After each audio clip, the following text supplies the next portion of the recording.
E aí, meus amigos, tinha até gravado outro vídeo, mas como eu vi que esse era de suma importância, preferi regravar e trazer para você.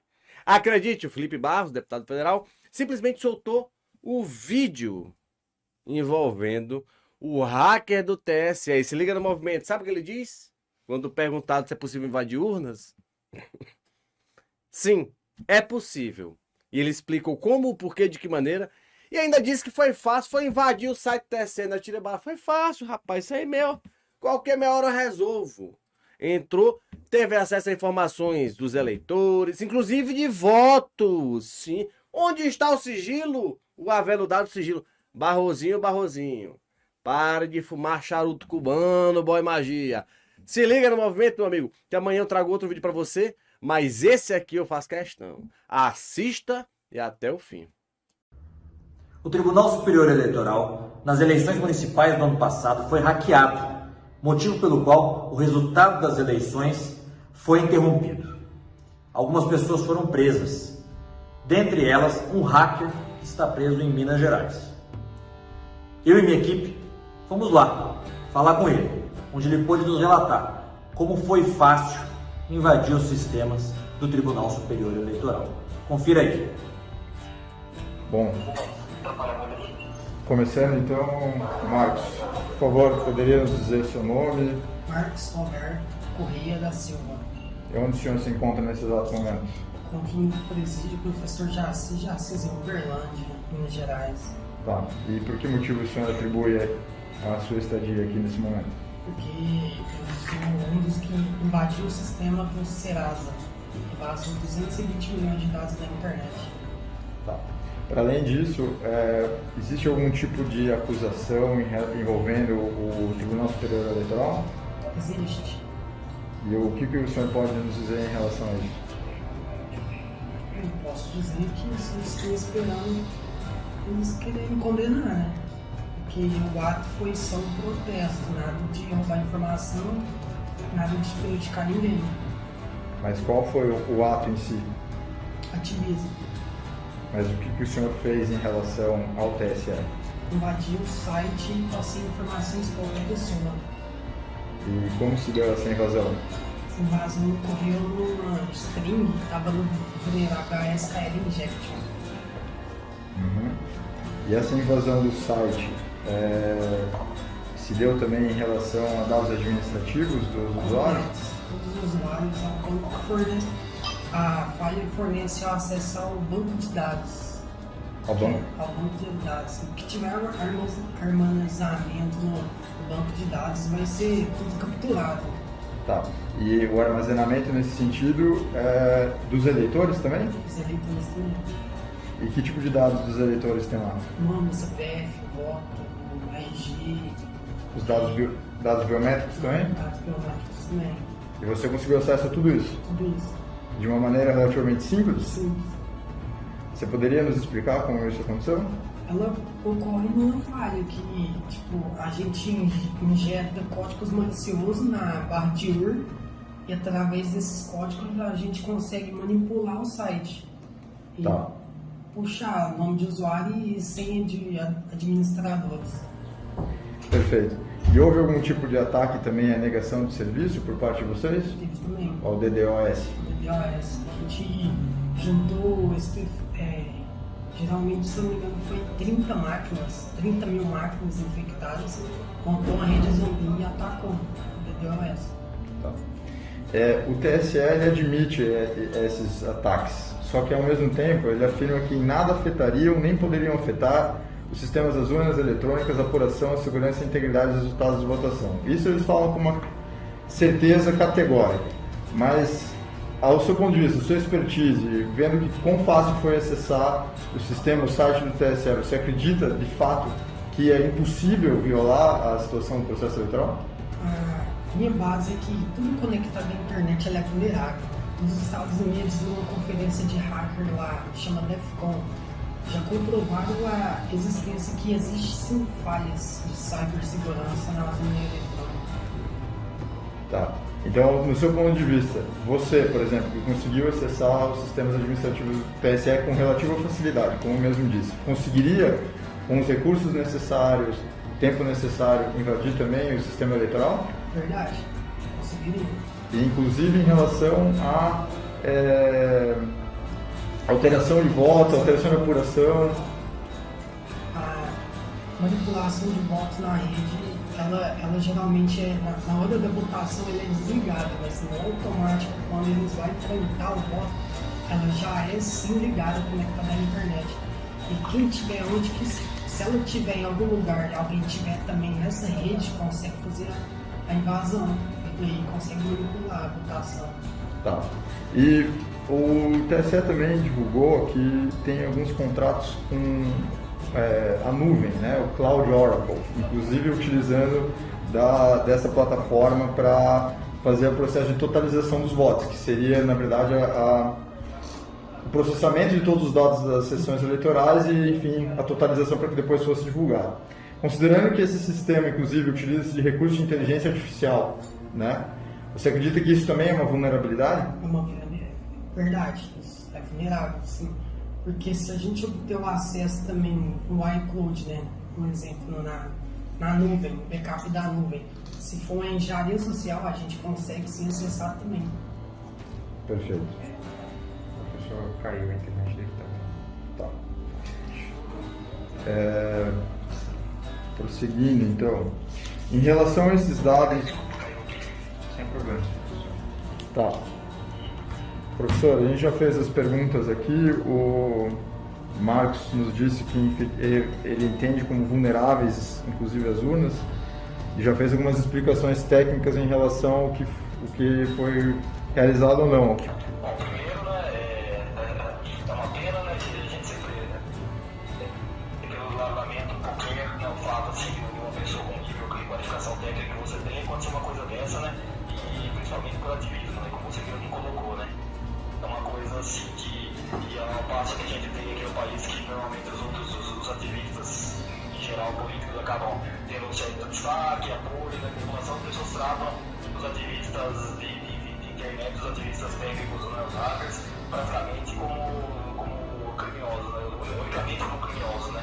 É diferente do tratamento que a gente tem no exterior, né, que o hacker ele é reconhecido pela sua competência técnica e tudo mais, e quando ele faz um ativismo, isso é levado em conta. Aqui no Brasil não, né? Eles tratam meramente como se fosse alguém que estivesse roubando, se fazendo um desvio de transação bancária, né? Não é um ativismo.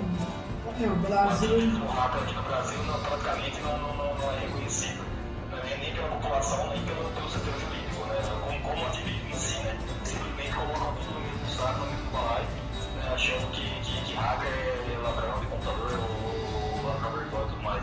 Eles usam a terminologia errada, na verdade. Professor, se puder prosseguir as perguntas, por favor. Sim, certamente. Bom,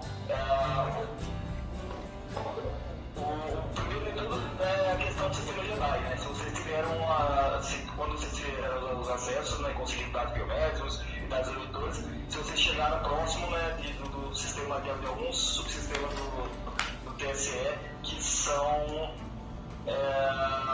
relacionados à criação do software da urna mesmo, né, que são chamados sistemas Jedi. Você acha que vocês localizaram alguma coisa desse tipo? Não, a gente só conseguiu achar mesmo que estava acessável ao servidor remoto dele. A gente tentou pegar o RDP, né, para fazer a conexão remota, mas, no entanto, eu mesmo não consegui, não. Aí onde que eu consegui o acesso no servidor e repassei para outra pessoa. Houve acesso a algum trecho ou uma parte de algum subsistema de código-fonte da urna, da BIOS ou qualquer outra coisa do gênero? Até então não, código de fonte não. Mas sim, creio que por mim, se nós tivéssemos esperado, ia sim conseguir o acesso, porque tudo é engenharia social. A gente deixar uma array ali infectada ali, algum funcionário ia clicar, ia baixar. Porque o elo mais frágil de um sistema é o ser humano. Professor, deixa eu só um adendo, por favor. Então, se vocês não tivessem feito o cyberativismo, tivesse tido intenções maliciosas desde o princípio, tivesse esperado, né? Realmente só entrado ali, não dado nenhum tipo de sinal que vocês estavam dentro, você acredita com bastante certeza que teria acesso a essas informações? Sem dúvida. Sem dúvida. Tá, pode prosseguir, professor. Ok. Você comentou que vocês tiveram acesso ao poder computacional de mais ou menos 30 mil marcas para fazer uma análise de DOS, né? Verdade. Como é que você deu essa articulação, participar da participação de mais de Assim, teve... mas imagino que deve ter sido participação de outros grupos eventualmente, né? Porque como é que se dá assim o acesso, essa articulação para conseguir esse poder computacional enorme para fazer esse tipo de ataque? A gente usou meios para infectar computadores conhecidos como ransomware, para poder criptografar máquinas. Só que a gente manipulou o código, ela não criptografava, ela só fazia virar zumbi. E onde que a gente criou uma botnet através de um IRC e conseguiu. Quem tinha acesso no nosso IRC era só administradores, era só pessoas de confiança. Juntou geralmente eu e mais 6 e conseguiu fazer o ataque. Esses 6 todos localizados no Brasil ou no exterior também? Exterior, Ou seja, o sistema, o TSE hoje é vulnerável a ataques de outros de países? outros países. Geralmente Irã também. Geralmente que desculpa. Do Irã. Muitas pessoas que eu conheço de lá atacam aqui. É? Perfeito. Professor, pode prosseguir. Você considera assim que no fato de ter chegado até você foi uma falha de OPSEC da sua parte ou você acha que foi denúncia de alguém do seu próprio grupo? Foi OPSEC mesmo, porque em 2019 eu tinha sido preso também, né? Pelo fato que eu invadi o sistema do Exército e a Polícia Civil de Minas Gerais, né? E tinha uma empresa de cibersegurança me investigando também lá de Israel, a Checkpoint. Aí eles conseguiram mexer na OPSEC e me identificaram.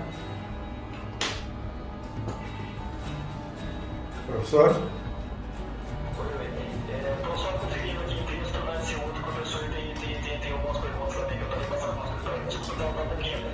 A dinâmica não está muito boa, porque eu tenho que escrever para o professor e falar com vocês ali. Não, perfeito, tudo bem. Só uma pergunta. Você falou que foi um ataque simples que vocês fizeram. Você sabe quanto tempo mais ou menos vocês passaram planejando esse ataque? Geralmente nunca planejei ataque, pra falar a verdade, é aleatório.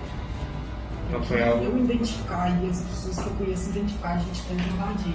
Caso contrário, a gente só pula de aula. Porque não foi nem nada planejado a poder. Eu consigo. Nada mal intencionado, sempre foi ativismo mesmo. Foi até uma coisa hilária, porque em agosto eu saí daqui do presídio, em agosto eu peguei o Senado. Depois o STJ também foi infectado por ransomware. Depois o TSE. Tudo foi um otimismo.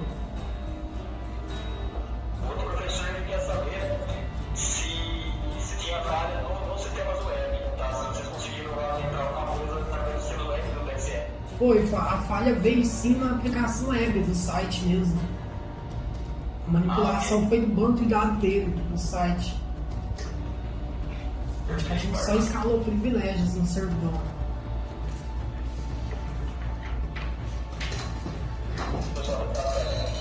Marcos,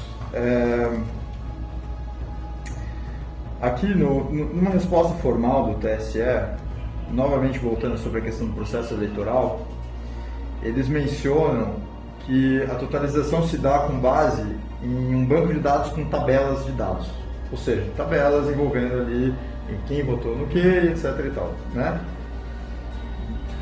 Voltando ao que você tinha dito no começo, talvez, se tivesse esperado com um pouco mais de planejamento e vontade de fazer o mal, por assim dizer, né? De efetivamente mexer no processo eleitoral, vocês conseguiriam, por exemplo, inserir tabelas com dados alterados? Verdade. Conseguiria sim. A gente está acessando o MySQL, que é o PHP maiadinho. Ali já é um banco de dados. Se a gente quiser criar tabela, nome de banco de dados, a gente acrescentaria sim, manipularia todinho. Não só no banco de dados dos usuários, mas no banco de dados dos votos também. Central. mesmo ele durante o processo eleitoral, e aí eles mencionam que eles estão, os servidores do processo eleitoral ficam offline durante o final de semana da eleição. Mas você poderia, então, por exemplo, plantar isso antes e só esperar? Só esperar, sim, porque a gente já tinha acesso ao servidor, né? A gente não saberia quem ganhou, mas podia manipular só. Em que sentido? Você poderia, por exemplo, já incluir votos para um determinado candidato? Verdade. Porque ele já no nome da tabela ia ter o nome da pessoa ali que já tinha. A gente só ia achar a numeração de votos e conseguir mesmo. Perfeito. Professor?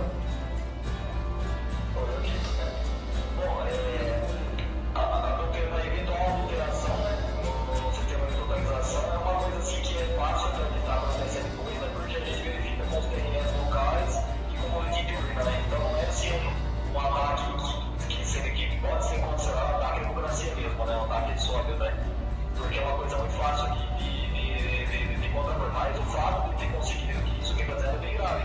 Não, grave aqui tudo para mostrar como os sistemas de TSE são falhos, né? Porque uma eventual mudança na totalização pode causar bastante desconfiança do eleitorado, né? Mesmo que você vá consertar depois. Imagina que no meio do pleito, no final, né, você atribui um vencedor e depois disso vai ter que fazer uma auditoria em cada TRE para poder falar quem é o próximo vencedor, né? Então isso vai causar, obviamente, uma série de problemas e desconfiança por parte do eleitorado. Então é sim uma possibilidade de ataque sério, né? Eu estive lá, né, a gente já visitou as salas cofre e tudo mais, né? Então o que se passa para a população é que é tudo super seguro, né? Então um ataque realmente desse tipo, né, nesse nível de escalada, né, é uma coisa bastante preocupante, sim, com certeza. Sim, o governo ele só quer esconder as coisas, na verdade, né? Porque de trás mesmo rola muita sujeira, entendeu? E esse ataque foi tão simples, não sei como que eles teve que parar o servidor. Foi muito simples. Uma falha de um site causou todo o começo. Professor, tem mais alguma pergunta? Não, acho que por aqui, deixa eu só verificar assim, o professor ele é CTF, né? Ele quer ver competições internacionais, ele quer ter flag. Deixa eu ver se ele tem uma outra questãozinha aqui, mas eu acho que ele está satisfeito, sim. Professor, vamos focar aqui na questão eleitoral. Qualquer coisa vocês continuam numa outra discussão, pode ser? Pode ser. Quanto à situação eleitoral, satisfeitos? Sim. Tá, vamos encerrar aqui o vídeo.